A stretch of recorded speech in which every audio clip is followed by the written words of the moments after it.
तो हेलो दोस्तों, कैसे हैं आप सब। एक बार फिर से आप सबका स्वागत करता हूं आपके अपने चैनल टॉप ग्रोथ पे। तो आप लोग को एक ऐसे टॉपिक के बारे में बताने जा रहा हूं जो दिल दहला देने वाली है। तो चलिए इस स्टोरी को शुरुआत करते हैं बिना समय बर्बाद किए। द्वारका का रहस्य, ओंग, ऐतिहासिक और धार्मिक महत्व। द्वारका गुजरात राज्य में समुद्र के किनारे स्थित है। इसे भगवान श्री कृष्ण की नगरी माना जाता है। पुराणों में वर्णन है कि श्री कृष्ण ने मथुरा छोड़ने के बाद द्वारका नगरी बसाई थी। तो समुद्र में डूबी हुई नगरी मान्यता है कि श्री कृष्ण के स्वर्ग जाने के बाद द्वारका समुद्र में डूब गई थी। स्कंद पुराण और महाभारत में भी इसका वर्णन मिलता है। 1980 के दशक में समुद्र के नीचे गोताखोरों और पुरातत्वविदों ने प्राचीन संरचनाओं के अवशेष पाए, जिससे यह रहस्य और गहरा हो गया। द्वारका नगरी का इतिहास भगवान श्री कृष्ण से जुड़ता है, जिन्होंने मथुरा छोड़ने के बाद गुजरात में इस शहर की स्थापना की थी। पौराणिक कथाओं के अनुसार यह एक भव्य सोने की नगरी थी जो बाद में समुद्र में डूब गई, और इसके अवशेष आज भी अरब सागर के नीचे मौजूद हैं।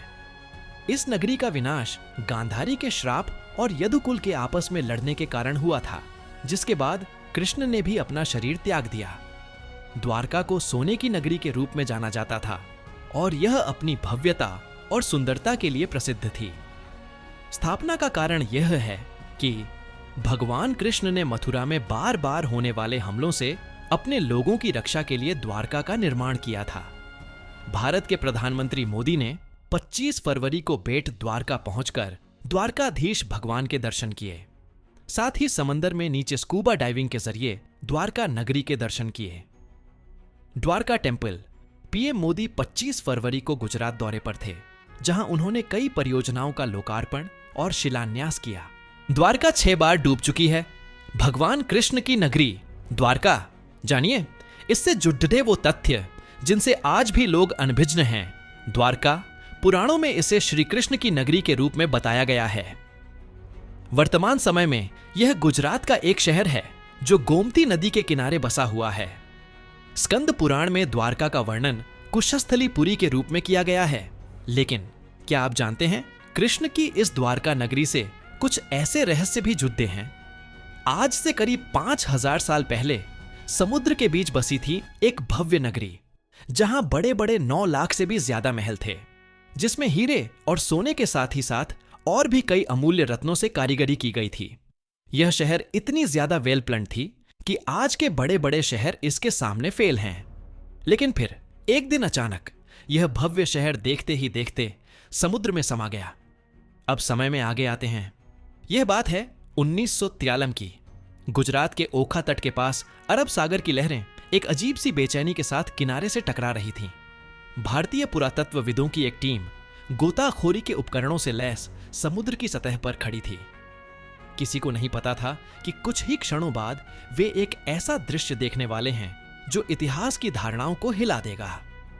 जैसे ही उन्होंने समुद्र की नीली गहराइयों में छलांग लगाई, नीचे उतरते ही रेत, चट्टानों और पत्थरों के बीच उन्हें कुछ अननेचुरल दिखाई दिया।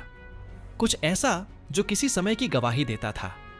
उनका शरीर थम गया, सांसें रुक गईं और आंखों के सामने जो दृश्य था उसने इस सवाल को जन्म दिया, क्या यह वही नगरी है जिसका जिक्र हजारों साल पुरानी किताबों में हुआ है? क्या सचमुच समुद्र की गहराइयों में एक पूरा शहर दफन है? उनके सामने जो दृश्य था उसे देखकर वे दंग रह गए। बड़ी बड़ी चट्टानें, ऊंची ऊंची दीवारें जिनमें भव्य कारीगरी की गई थी, मानो पानी के अंदर पूरा शहर बसा हो। यह कुछ और नहीं बल्कि यह थी श्री कृष्ण की डूबी हुई नगरी द्वारका। दोस्तों, बहुत पहले से ही महाभारत और रामायण जैसे दिव्य ग्रंथों को मिथ यानी कि किस्से और कहानियों की तरह बताया जाता है, और उन्हीं एक किस्से कहानियों में लिखी थी इस भव्य नगरी द्वारका के बारे में, और इसे भी बहुत समय से काल्पनिक कहानी की तरह ही बताया गया।